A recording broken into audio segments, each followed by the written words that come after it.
It's mean. And I remember growing up as a millennial, I remember getting upset how people would talk on millennial generation. They say like, oh, you guys are so privileged, you don't know hard work, you're lazy. And I'm thinking, growing up, like, why so much hate on millennials? But now, there is a whole nother generation of adults, and I hate them. Gen Z, I hate you a little bit. I don't even know you, bruh. I hate you a little bit. You're younger, you're happier, you're prettier. I don't like you. One time I'm from LA, so I was in LA doing some shows, and I saw a girl in a cheerleading outfit from my old high school.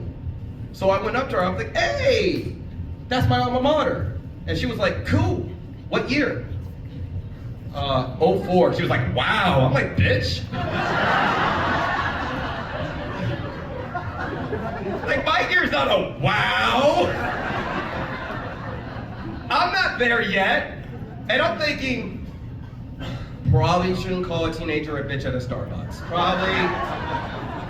Probably not a good look, right? So I'm thinking I'm gonna break the tension. So one thing I want y'all to know about me is that I love dad jokes. I am that annoying friend. Anybody has annoying friends that love dad jokes? The cringier, the better. Y'all, so that's my stuff. So I'm thinking, I'm gonna give this girl a dad joke. She's gonna laugh. We're gonna be friends. So I gave her my favorite dad joke. You may have heard it before. Why should you drink apple juice? Because OJ will kill you.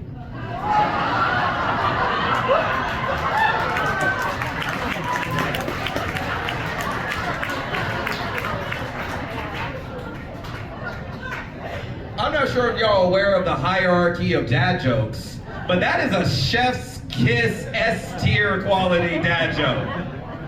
Here's the problem, she didn't get the joke, y'all. No.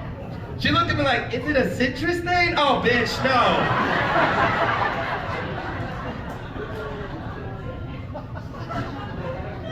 Humbled on the regular. I remember I was complaining about that story to my dad, and my dad's a baby boomer. My dad just looked at me and said, you need to shut the hell up. That is not a problem.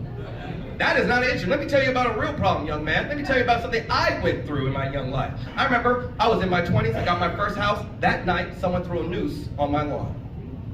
I looked outside, saw 4 white guys in the car saying, get the hell out of here, and they drove off. And I looked at my dad. I was like, oh my God.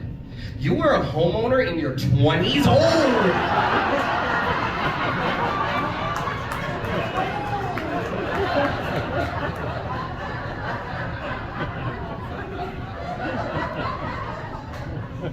That joke hurts me more than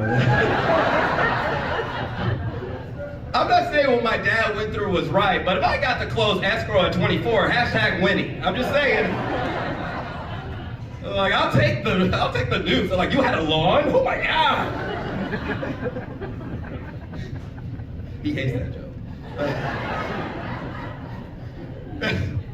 But that's the thing, man. I have to look at life a little bit happier. You gotta look at the hard and the dark. You gotta put a little joy in it. You gotta try to find the laugh where you can. And because life is just gonna humble you. Life is just gonna knock you down, even when you try and do something good. I tried to do something sweet today. I decided to surprise my wife.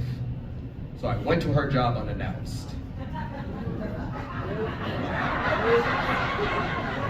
Did you hear that lady's reaction? Just right at the top, I tried to surprise my wife. Oh my God, how sweet. I surprised her at work. Fellas, don't. Call ahead. Because here's the thing, you all have jobs. You might have someone at that job that you get along with very well. You get along with them so well that your coworkers comment on that relationship and say, hey, that's your work wife. That's your work husband. I went to my wife's job and I met her work husband. I hate him, I hope he burns in hell. Real talk. And his name is Greg. Ugh, Greg. I collectively don't like Gregs anymore. If your name is Greg, have a drink, enjoy the show, get the hell out. I'm just saying. No, here's the thing. He's like tall, dark, and we're not the same kind of black. It's not okay, y'all. This guy looks like Michael B. Jordan. Yeah, hear that reaction? That's the reaction that someone who looks like Michael B. Jordan gets.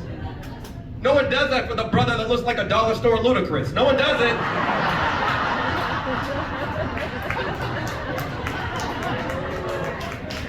You can't unsee it now, right?